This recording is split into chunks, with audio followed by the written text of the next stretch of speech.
मंत्रमूलं गुरुवाक्य मुक्तिमूलं गुरुकृपा गुरुब्रह्मा गुरुविष्णु गुरुदेवो महेश्वर गुरु साक्षात् परब्रह्म तस्मै श्री गुरवे नमः देवं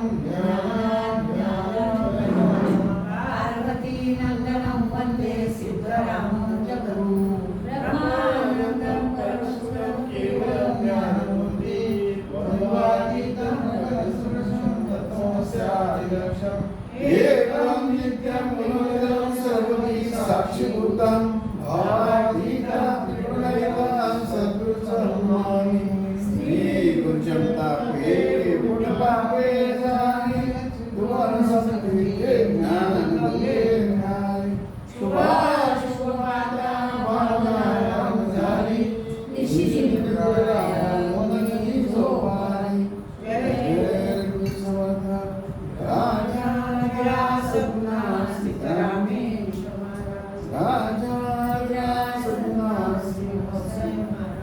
राजा सपना गुरुकर राजा सपना सिद्धेश्वर राजा सपना सरस्वती राजा सपना संगीत महाराज राजा सपना हरिचरण राजा सपना श्री तारकर महाराज की जय श्री गुरुदेव दत्त ग्रंथ नाम दासबोध गुरु शिष्याचा संवाद दशक चौथा समास नववा वाचण्यास प्रारंभ करीते महाराज. श्री गणेशाय नमः. ओम श्री सरस्वते नमः. ओम श्री सिद्धरामेश्वराय नमः. श्रीराम मागा झाले निरूपण आठवे भक्तीचे लक्षण.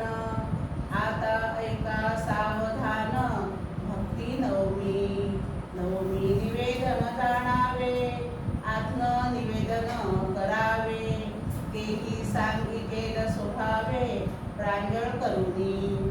ऐका निवेदनाचे लक्षण देवासी वाहावे आपण करावे तत्वविवरण म्हणजे कळे.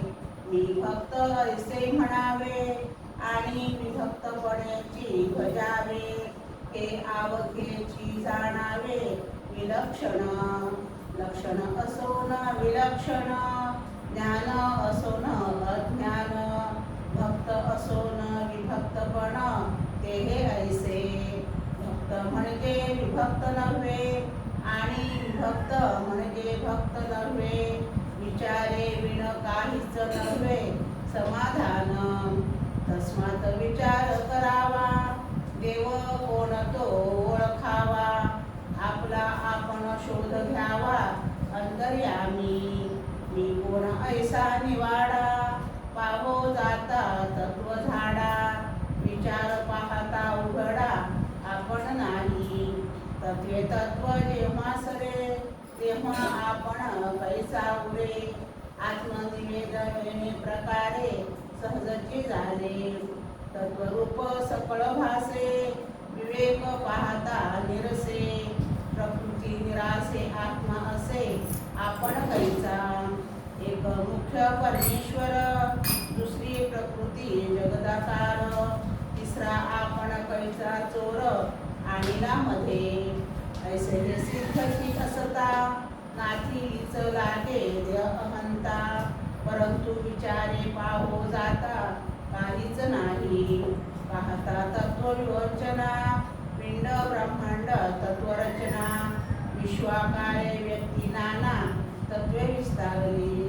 तत्वे साक्षीत्वे ओसरती. साक्षात्व नुरे आत्मप्रचिती. आत्मा असे अधिक अंती आपण कैचा. आत्मा एक स्वानंद घन आणि अहर्मात्मा हे वचन. तरी मग आपण कैचा भिन्न उरला तेथे. सोह संसा हे उत्तर त्याचे पहावे अर्थांतर. पाहता आत्मयाचा विचार आपण कैसा तेथे. आत्मा निर्गुण निरंजन तयासी असावे अनन्य.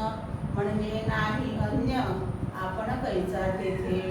आत्मा म्हणजे तो अद्वैत, जेथे नाही द्वैताद्वैत, तेथे मीपणाचा हेत उरेल कैचा. आत्मा पूर्णत्वे परिपूर्ण, जेथे नाही गुणागुण, निखळ निर्गुणी आपण कोण कैचा. त्वतपद तत्पद असिपद, निरसुनी सकळ भेदाभेद, वस्तू ठाईची अभेद आपण कैचा. निरसिता जीव शिव उपाधी, जीव शिवचे कैसे आधी, स्वरूपी होता दृढ बुद्धी आपण कैचा. आपण मिथ्या साच देव, देव भक्त अनन्य भाव, या वचनाचा अभिप्राव अनुभवी जाणती. या नाम आत्मनिवेदन, ज्ञाने याचे समाधान, नवमे भक्तीचे लक्षण ते हे निरूपिले. पंचभूतामध्ये आकाश, सकळ देवामध्ये जगदीश, नवविद्या भक्तीमध्ये विशेष भक्ती नवमी. नवमी भक्ती आत्मनिवेदन, न होता न चुके जन्म मरण, हे वचन सत्य प्रमाण अन्यथा नव्हे. अशी नवविद्या भक्ती केल्या पाविजे सायुज्य मुक्ती.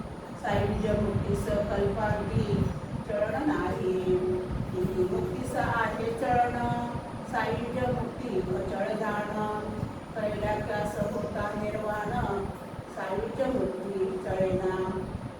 अवधियास चत्वार मुक्ती, वेदशास्त्रे बोलती, तयामध्ये तीन नासती, चौथी अविनाश. पहिली मुक्ती ते सलोकता, दुसरी ते समीपता, तिसरी ते स्वरूपता, चौथी सायुज्यता मुक्ती.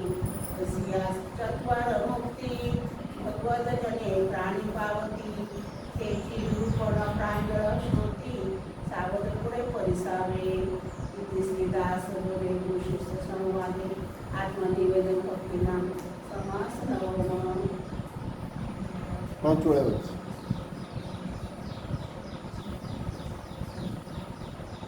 श्रीराम मागा झाले निरूपण, 8वे भक्तीचे लक्षण. आता ऐका सावधान भक्ती नवमी.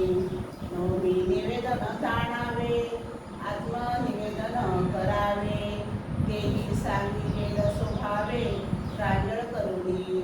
ऐका निवेदनाचे लक्षण, देवासी वाहावे आपण, करावं तत्व विवरण म्हणजे कळे.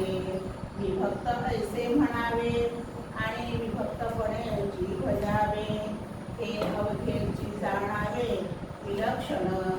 लक्षण असोन विलक्षण, ज्ञान असोन अज्ञान, भक्त असोन विभक्तपण, हे ऐसे.